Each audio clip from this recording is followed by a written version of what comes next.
আজ অসহায় জীবনযাপন করছে।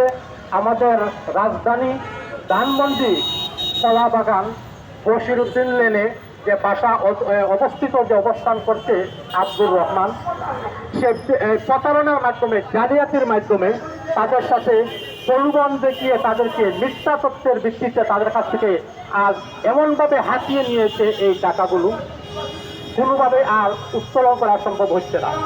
এমত অবস্থায় আমরা তাদেরকে আমাদের সংগঠন ফ্যাসিবাদ প্রতিরোধ আন্দোলন সহ অন্যান্যভাবে আমরা তাদেরকে সহযোগিতা করে যাচ্ছি।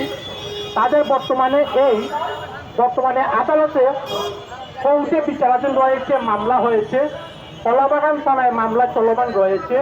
প্রতারক চক্রের কিছু অংশ গ্রেপ্তার হয়েছে, কিন্তু মূল প্রতারক আব্দুর রহমান গ্রেপ্তার হয় নাই।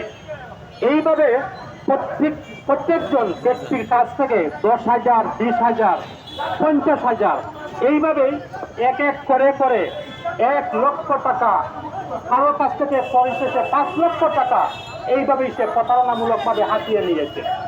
তো আজকের এই কর্মসূচিতে আমাদের জাতীয়তাবাদী দল বিএনপি চেয়ারপারসনের অন্যতম উপদেষ্টা, 90-এর গণঅভ্যুত্থানের অকুতভয় যোদ্ধা, পাবনা জেলা বিএনপির আহ্বায়ক, সকলেরই পরিচিত প্রিয় মুখ, আমাদের প্রিয় শ্রদ্ধাভাজন বড় ভাই জনাব হাবিবুর রহমান হাবিব, তিনি এমত অবস্থায় বিশেষ করে 24শে জুলাই পরবর্তী সময়ে তিনি প্রেস ক্লাবে সামনে, বাহিরে, ভিতরে অসংখ্য অসহায় মানুষের পাশে তিনি দাঁড়িয়েছেন, কর্মসূচিতে সংহতি প্রকাশ করেছেন।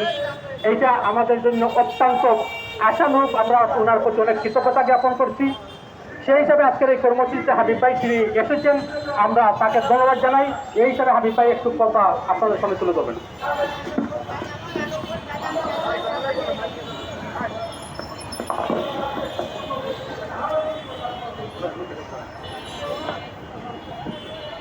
বিসমিল্লাহির রহমানির রহিম।